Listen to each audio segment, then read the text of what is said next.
welcome to another episode of the Final Percent Podcast, and I've got this wonderful woman here. Wonderful woman. I'm just Wonder Woman is hanging out with me. How incredible is that?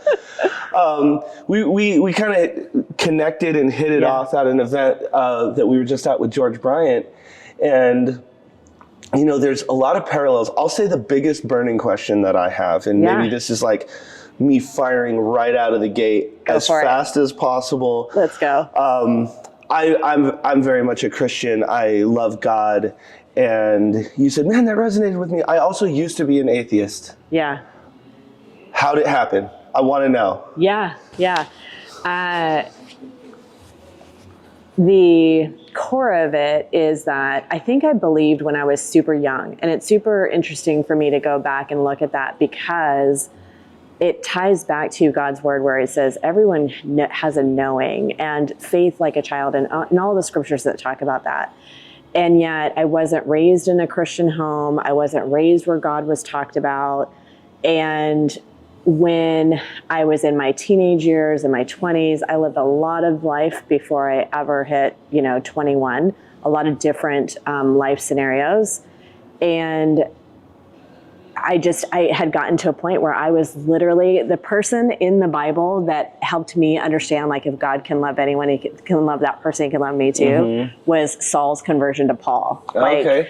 I mean, I was in our 20s when I was hanging out with friends, and there was a couple people that believed, like, in our circle, and I was the one that was telling them that Christians were weak, and that's because they needed a crutch and they couldn't do it on their own. And my life circumstance gave me a choice, and my choice was like bear and grit it and make it happen. And I thought I was doing it on my own.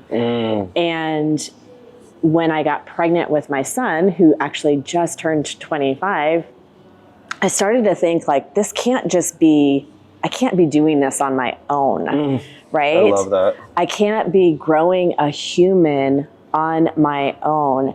And not by coincidence, a couple of people that I had in my immediate circle, one had absolutely been a version of Saul as well, like massive, like, player and all of that, with women and all this kind of stuff, but he was a friend.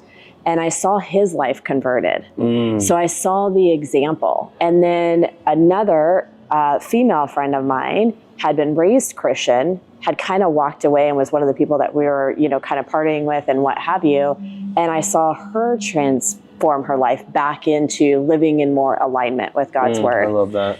And she started a family, and he began a relationship with a Christian woman. And so as I was curious and leaning in, they were just present. And so I think the reason I mentioned to you, like, that I was a former atheist, I realized the other day when I was talking to someone, I think I tend to do that a lot because part of the stigma I had before I was Christian is that Christians judge, and they're this and they're that. And it's almost like I want to articulate to people that I'm going to love them where they are, or that I understand their perception. And that's what stood out for me. I don't remember you saying that you were an atheist or having that type of reference, but your reference to what I was that, saying is I'm a Christian, but I'm just looking for insight, not agreement with wherever you're at. Yeah, you were saying that you love whoever's beliefs are. I have so many friends that are atheists, and I'm not going to judge them. Right. I'm going to love the ever living out of them. Yeah, exactly. And or whatever their faith system is or belief is, I believe that if there weren't people in my life that were willing to walk with me, even when I was defiantly saying, like, it's just, I was never, like, saying it. I don't think so. I don't think I was saying it against them, although there were a couple of nights that were questionable, like with alcohol involved and, of course. And whatever.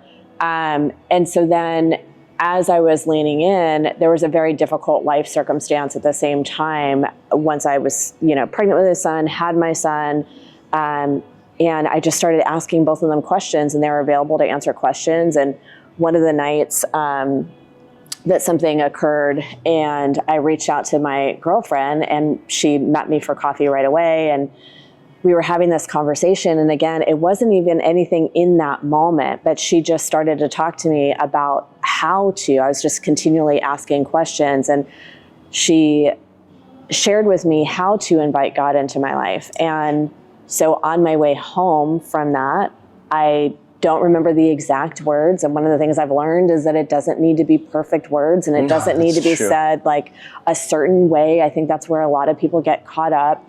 And I asked God into my life, and I said whatever words I said at the time to do my best to communicate that. And from there, all I can tell you is that things started to dramatically change. I saw things that like just did not make any sense as to why I would see them or hear them or know them, not like supernaturally, but I just mean an awareness of things that were right in front of me that I had not previously seen. And then I was married at the time and ended up separating. And in that separation, there was just this desperation of, I want the answers. I want to understand. I thought life was going to look this way. I thought we were going to have this family and have all these things. And I thought life was going to include all of this. And that is all now gone. And what do I do now, right? And ending up as potentially a single mom, which ended up to be true. I was that woman that needed a crutch. And I was like, okay, Lord, I clearly cannot do this on my own, or I'm not doing this on my own. And I need you. And so I actually am super grateful for that season, because it was like, what do you call, like, what would be the best word? Like throwing yourself to the fire or flames or whatever. It was like an intensive over the course of a long period of time, a few months, where I just dove into his word to understand, to connect. And I ended up staying with that. My son and I ended up staying and living with that same female friend and her husband. And they had a daughter about my son's age, and they were a Christian home. And so being immersed in it while working and doing like living life, but being immersed in it. And I remember still visually being at the table and just reading his word. Like I had no idea what I was reading. I had no idea where I was starting. I realized at some point in time in that story, I had realized like someone had gifted me like a King, like old school King James version. And I realized, okay, there's easier versions to read, right? Which is just like New King James Version or what have you. And so that's how it so started. good. And there's been so many moments since then that have just been so incredibly powerful, and it changed and transformed my life so much. It again changed the trajectory more than once. And I just continue to follow him by faith. And so now it's I don't know. I love. I'll tell you. I've always believed. I've kind of, the intensity of the relationship has definitely gone back and forth. But I'll tell you, when it just became overwhelming, I have a 2-year-old, and when he was born, I just remember looking at him and being like, dude, this is a gift from God. And there was zero like, I wonder if this is a gift from God. There was 100% certainty that I knew that I had just been blessed. And it's really been a wonderful journey, because we listen to church every Sunday. Conrad just went to church for his second time last Sunday. But normally what we do, just because obviously he's wants to run around and stuff, we actually get in the car every Sunday and we drive around and we listen to church. But it's just, I think that the vehicle that everyone uses to say yes or take a deep dive into, especially finding their path with Jesus, I think it's just so interesting. So like when you said that, I was like, that is definitely good. I was like, and that's why, like, right when you said that, I was like, I want you on my podcast. Like, I want, whatever happened there, I want to talk about it. Well, can I tell you a couple other things? Please. So I was not healthy or fit at the time. And when I had been in a relationship where I've been on my own since I was 17. That's a whole other story. We won't go into that, but I've been on my own since I was 17. I've always been a fighter. I've always provided for myself. I've always been a woman of strength from that perspective. And also the way life circumstances happened during that season, like the stinking thinking is what I now call it, was so loud. From Zig Ziglar. And the dieting. Oh, really? Yeah, he says stinking thinking all the time. Does he really? Oh, yeah. I probably got it from that at some point in time, because I've definitely listened to him. He's like the godfather of personal growth. Yeah, 100%. I just never correlated. So thank you for making that reference. So mentally, I was like just in a place of really wondering whether I could do it. So when I was a single mom, I went back for a season to counting dollars for, like, I had already started to grow a corporate career from an admin to building a corporate career. But when the divorce happened and I was a single mom, I went back to counting dollars for I remember counting dollars for groceries. Yeah. And trying to figure it out, because after staying with that girlfriend, we moved, my son and I moved on our own, and I was 24/7 responsible. And I was not healthy and fit. And I had this moment where I knew I felt like I was a good mom, but if I actually felt good, how much better would I be? And I remember being at the bottom of my shower crying, because as moms, we do everything we need to do for our kids. So he was already asleep at the bottom of my shower, crying like, I can't. And I distinctly heard, you can and you will. And I saw this visual of my son. And from that moment, I started leaning into fitness and realizing the power of fitness. And like, there's this whole journey of how to do it the right way and all that kind of stuff. And as a result of that, I went back into the corporate world, grew my, position again to over 6 figures. And I only say that because I was literally counting dollars for groceries, to over 6 figures in my mid-20s, no college degree, none of that. And then God called me out of it. Mm. After all of the stability and all the security, a few years later, God called me out of it. And he just kept saying, what I did for you, I want you to go help do that for other women. And so the only thing I saw to begin with, the first step that I saw, was a personal trainer. And I was like, seriously? You want me to go from, we finally got comfortable, to minimum wage? Like, how am I going to do that? And my company at the time, I was VP of a segment of the business, and they were closing that segment. So they gave me a little bit of a buffer to help them close it out and do all that kind of stuff. So I thought, well, maybe I'll just do it part-time, take a little bit of a break. And I ended up starting a boot camp at a park, which then transformed into a brick and mortar fitness business for 10 years, where I got to love on people who knew who I was and knew my faith. And so we got to pour into people of all different dynamics, cultures, everything. And then once again, and that was an amazing experience, and scaled it and all that good stuff. And then God again in 2020 said, okay, so now I want you to go online and focus exclusively with Christian women. And the only reason I say that is not to make it about me. It's by God's work in and through me. But I hope if it helps anyone, it's the personal relationship with God, and not feeling like you need to be perfect about it, not waiting to get ready, all that kind of stuff. And then it is that health and the foundation of strength. That is the tide that rises all ships. It's like we were talking about before. It's not just the food. It's not just the workouts. There's so much shit. So I have a question. And like, this is like the number one thing that like you're not supposed to ask people. Because right when you were like 25-year-old son, I was like, there's no way. Yeah. How old are you? Like, 50. I know, you're 50. Yes. I'm literally blown away. Okay. Yeah.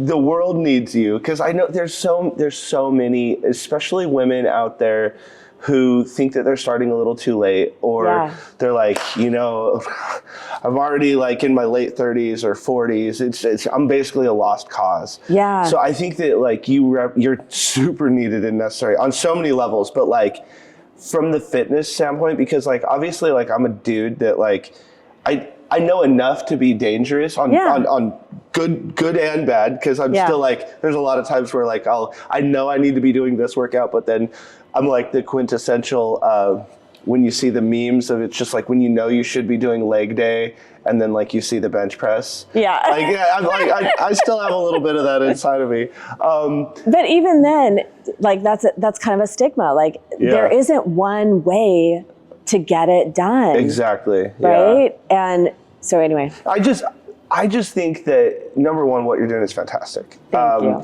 And number two, I would I would love for you to maybe expand and or expound on the cake philosophy we were kind of just talking about. Because I think that understanding the layered thing and then the upside down that most people are doing, I think could really help people. And it's fantastic to know, because I'm still kind of, I don't, like, whoever's watching this, like, is anyone else blown away? Like, right, we all had the same question, right? When she's like, yeah, my kid's almost 25. I'm like, did you have him when you were 5? Like, what are you talking about? So thank you. So that's so fantastic. And I think that you're a good example on that side of things.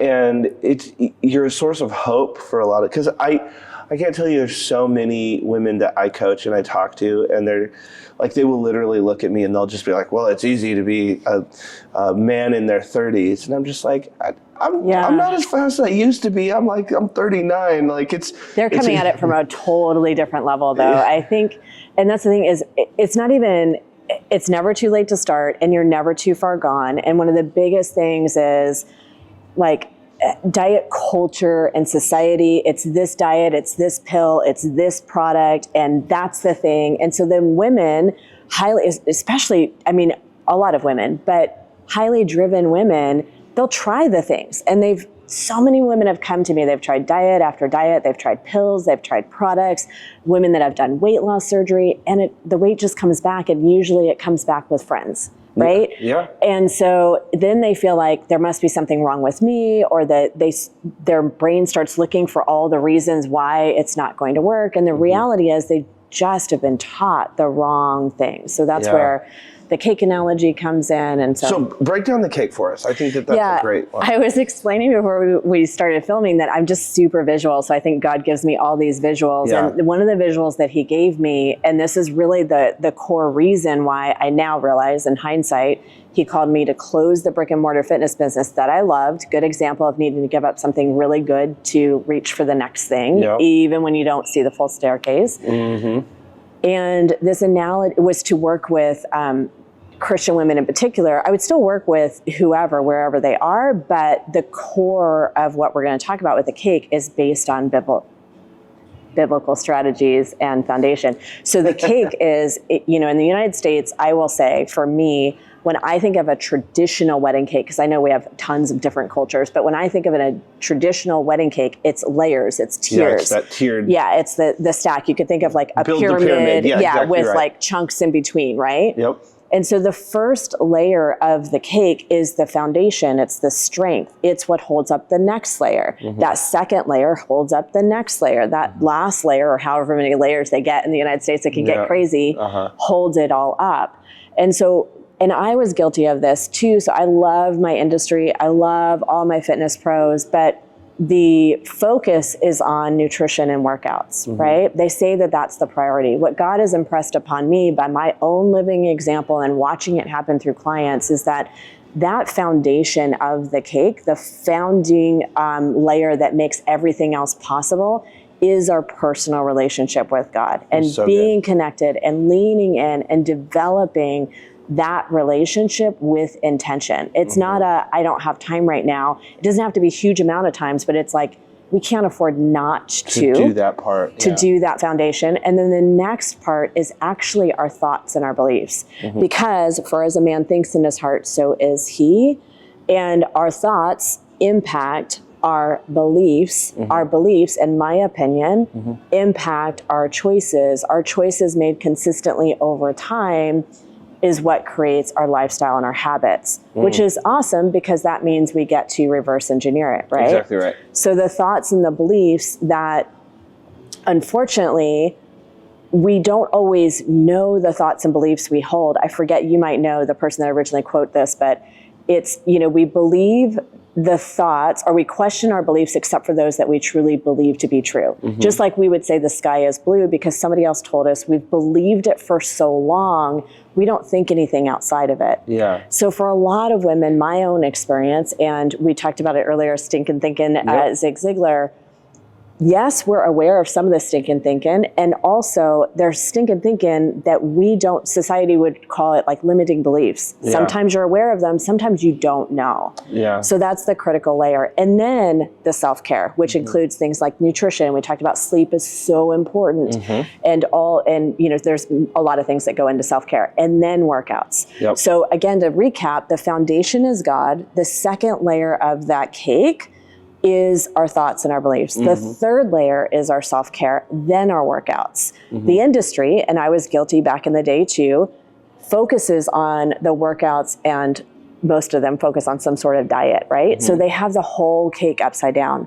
So imagine if you take a wedding cake and you try to flip it upside down, it's going to crumble. All falls apart. Yep. It's not sustainable. So it's not only that diets aren't sustainable, it's that the focus then is not the foundation that's going to equip and empower them to live the fullness. Like what I always say is, having a body you feel dynamically confident in and all those kinds of things literally is a byproduct of getting that foundation and those first 2 tiers dialed in, because it is the foundation, not only the wedding cake, but it is literally the tide that rises all ships. When we look at our health and our well-being, that is the drive, just like your infinity model. That's why I was resonating so heavily with you. Like, it's so brilliant. I love the way it's mapped out. And, but that infinity model, it is exactly that. Like the health and fitness is the vitality piece, is also the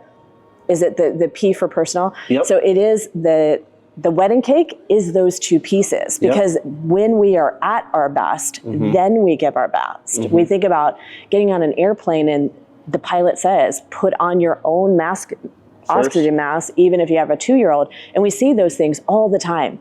But are you living it? Okay, Tanner, we literally had a coaching session this morning, and I literally used this on him, because I said, have you ever been on an airplane? He says, yes. I said, okay, because he's so quick to give everything away, and he wants to help, and he wants to fight for his family. And I said, okay, one of his daughter's names is Georgia. I said, if you're on a plane with Georgia and you have to put the mask on, who do you put the mask on first? He goes, Georgia, of course. And I go, no, like then she's gonna wake up and not have a dad. You put yours on first. And he's like, oh. So we literally just had this conversation. It comes up again. I feel like the universe is trying to, Tanner, listen. Yeah. So I don't know you, Tanner, but you should listen to this. No, man. You know Tanner. He was the Thor. Oh yes, Tanner.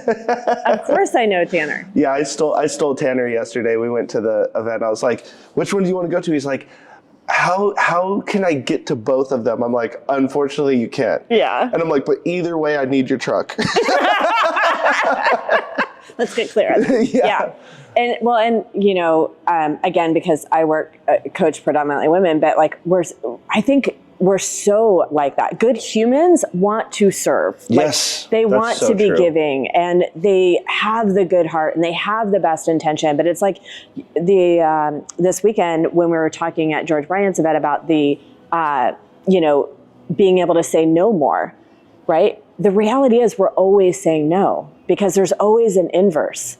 So if we're saying no over here, or if we're saying yes over here, we're saying no to something. And too often we're saying no to ourselves, but you cannot give from an empty well. When you think about I mean, cars nowadays are a little bit different than when I was growing up, but if you're like low on gas, you're running on fumes. Your car is not going to run as efficiently, right? When your gas tank is full, you're ready to go. I'm not a car person, so this is not a great analogy for me, but when it's all tuned up, dialed in, ready to go, it's going to perform better. You're doing great with the car analogy, by the way. My dad was a car guy, but so I literally a little bit. I always say, saying that you don't want health and fitness in your life, or personal growth, or great community around you is a little bit like saying you're too busy driving to stop for gas. Sooner or later, the gas just runs out and you're done driving. And you're stuck. And so many of us were living life at red line. Financial red line, emotional red line, 100%. Time red line, guilt red line, shame red line. Like just let's take everything to red line. And then we wonder why we have such depression running rampant. We're just, number one, I love what my wife said the other day. She read this article, sent it to me, and it says that humans are not built to manage everything that they think that they should manage, from social media to status to this, to this, to this, to this, to this, to this. Yeah. And we're basically in a state of perpetual overwhelm. Yeah. And if you don't have your fitness and your health, that overwhelm comes so much sooner. If you want to raise the red line of what's possible, and so I use this analogy all the time. A lot of times the tachometer, let's say that's like how fast your engine's revving. You know, a lot of cars go up to like 9,000. Yeah. But let's say that I'm a race car. Mine goes to 16,000. And let's say that, you know, there's someone who has a diesel truck. His red line's at 3,000. Yeah. The problem is when the person with a 3,000 red line goes and hangs out with me, a 16,000 red line, I either need to drop down to where I'm bored. Yep, 100%. Or he revs up to where he breaks. Yes. And so what we need to do is we need to say, okay, how can I get around people who can incrementally help me understand how to raise the red line of my engine so that 9,000 is no longer stressful? 100%. You raise your level of tolerance. And having said that, before I lose the thought, if I may, you absolutely need to be in communities that are at that next level, right? Yep. And also, if you don't work on your thoughts, which is part of what I work on with women when it comes to health and fitness, because if you don't work on your thoughts and beliefs, your core identity does not yet align with that higher level of RPM. Exactly right. So you can live it and you can be in it, but your brain will find a way to pull you back to that bottom level, the last level you were at. Yep. So it's, for me, in my opinion, it's so incredibly important to work on, even when it comes to, like, that is the foundation of life, is being able to work on your thoughts and your beliefs so that your identity, right? Gay Hendricks talks about it in the Big Leap. If you don't level up your identity while you're doing all these things, you will rubber band yourself back, whether you like to or not. It's so great that you said rubber band. So I was going to use the analogy of the rubber band. So there's this thing called structural tension. Yeah. If you grab your fingers and you have a rubber band, but you go hang out with someone who's up here, the rubber band's going to snap, and then both of you are going to stay there. But if this person starts going this, one of two things is going to happen. Either this person's going to come up, or this person has to come down. Yeah. And what you want to do is you want to go get into that sweet spot community to where the next level that they have is going to pull people up, and they want to get up there, not scare the ever living out of them. There's a lot of those communities. Like, I'm not going to lie. I mean, I was telling you before we got on there, I was like, I'm hanging out with Dan Fleischman, and I'm saying, man, my big event, 350 people, realizing who I'm talking to now. And he was just 4,300 people at Dallas. They've already sold 3,500 tickets for Denver, and they have another 4,000 for LA. Yeah. And all the way, he's just like, we're ending in New York. We rented out Madison Square Garden. Yeah. And then next January, they're doing Houston, and it's going to be like 15,000 people. They're going to do another arena. Yeah. And I realized in that moment, as I was saying, my big event, my big event, we were sitting in a mastermind where every single person in the room had spent $15,000 to be in that room. Yeah. And that was like a small little event that he just kind of threw together to honor them. Yeah. That event was bigger than my big event. Yeah. And that was his small event. Yeah. And in that moment, but instead of me going, oh man, I'm not worthy or this, I got excited. Yes. I was like, because then it started, and Tanner was sitting right next to me. And it was funny because Tanner looks at me and he goes, dude, do you have any idea that if this is who is your friend now and he's mentoring you and taking you, do you have any idea where you're going? I was like, I know exactly where I'm going. None of this is by accident. Yeah. And Tanner was just like, I'm so excited that I'm on, and then he got excited. Yeah. And so that's the big thing, is getting around people who clap when you win. Yeah. And I think a lot of times in these communities, everyone kind of looks at it as kind of a pissing contest. So they're like, oh, this person sold their company or signed this client or their business is going so well. And then this person thinks that they need to say, oh, well, I'm doing this. Yeah. Instead of going, damn, that's awesome. Yeah. We need more people in our lives saying, damn, that's awesome. And what I love about your community is that, or what I understand of it so far, is that you're able to do that in each of the, like the affinity loop. You're able to do that in each segment, because even when it comes to health and fitness, a lot of times you get to be the first to go. You get to be the first one to change your habits, because we do tend to be a lot like the people that we spend the most time with. Absolutely. So you probably are the first person that's trying to really focus on your health and fitness and really level it up or bring it to that next level. People are going to think you're weird, that you're odd, that you're obsessive. They're going to have all these things to say about you. I have had all those things said about me probably today. Yeah. I mean, I was like when I went from unhealthy to super fit when I was still in the corporate environment, and I got the comments and the questions, accusations of being on steroids, like all the things, right? And or just like that normal man or woman that is trying to change their habits and they're not yet in that environment, and getting connected with a community where you're able to have that higher level example. Yeah. I don't know. I don't want to say higher level, but yeah, I mean, it is, right? That higher standards for yourself. I think that's a great word. We talk about standards all the time in our community. The only way to change your life is to change your standards. And that's something that Tony Robbins says all the time. 100%. And what you normalize and what you tolerate. Yeah, and that's the biggest thing. Like I tell people, when I was going, because when I made the decision to lose my weight, I was like 60 pounds heavier than I am now. And I just remember, like, I saw this picture and I was like, what am I doing? Like, it was so bad. Yeah. And I had to adopt this idea of that's not food. So like if I'd see a donut, that's not food. Yeah. I had to look at donuts. Now don't get me wrong, I love donuts. Yeah, yeah. I love ice cream. Ice cream and donuts. I know, that was the other thing. I'm like, I love ice cream too. I know, ice cream, sushi, pizza, you still can eat your favorite foods. Exactly. Yeah. And so I had to say that's not food, that's not food, that's not food. But the thing that it really helped me out with is I had to say, okay, what I put into my ears and my eyes is actually more important than what I put into my mouth. Yeah. But it's making me just as much as what I eat. It's turning me into something. Yeah. And so that's why I'm always listening to books. That's why we were with David Meltzer. And I was talking to his business manager and I was like, I've still never met anyone who has more books in their Audible library than I do. Yeah. And I've only started it since 2016. And he looks at me, he's like, I promise you, David is going to destroy you. I'm like, if he's the guy who does it, then that's a good guy to get it done. Awesome. That's fantastic. David wasn't even in the solar system as me. Since 2016, we pulled it open. Since 2016, I said 1,441 so far. 1,400 books.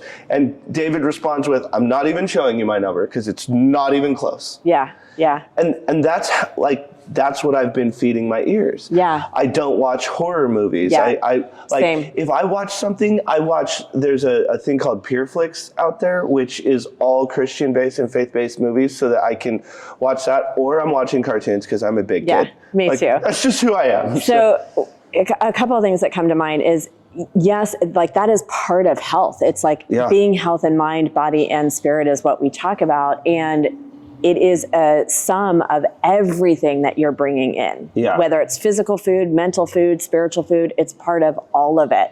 And the other thing really quickly, if you don't mind me going back to the idea of operating from a position of overwhelm real quick, because I think this will be helpful for your audience. God really impressed this upon me too. And that's the understanding that our best decisions are made when we're sitting in a position of peace and presence. We can't clearly hear that small, still voice when we're in that state of overwhelm. So when we start to feel ourselves in that state of overwhelm, there's stretching, there is being super driven, all of those things are great. They're powerful. It's what makes us entrepreneurs and drives us forward. But if it's to the point of that overwhelm feeling, like you were talking about in the infinity model, this way, then you are doing yourself and the people you are meant to serve a disservice if you don't find your way back to that position of peace and purpose. It doesn't mean you do less. It's the position that you're holding space for in peace and in the presence of understanding so that you can hear the small, still voice. Does that make sense? Oh, absolutely. How I explain that to our community is I say, imagine when the signal would go out on the old TV and you just get all that white noise. Yeah. The state of overwhelm is turning all that white noise up as loud as possible and still trying to listen to a speech. Yeah. It's impossible. Yeah. Like you have too much going on. Yeah. So meditation, good practices, having great people around you is just like turning all of that static noise down. Yeah. So that you can actually be clear on what's being said. Because otherwise you're getting a little word here and a little word here and it can feel like you're doing all the right things. And you're really in a state of confusion. So, all right. So with that being said, two things. Number one, there's 100% chance I'm going to get you into our Facebook community because everyone needs to connect with this wonderful human, Wonder Woman. I'm just going to start calling you that from now on. It happened. Where can people find out more about you from your preferred social handle, email, website, whatever it is, just so that people, if they want to just get with you directly and just start, picking your brain or connecting with you or maybe hiring you, how can they find you? RebeccaTabbert.com. So I'm sure it'll be in the notes, but RebeccaTabbert.com and or Instagram. I'm on Instagram, Facebook, YouTube. The same? It's all the same. Okay. Rebecca Tabbert. She's a pro. She makes it easy.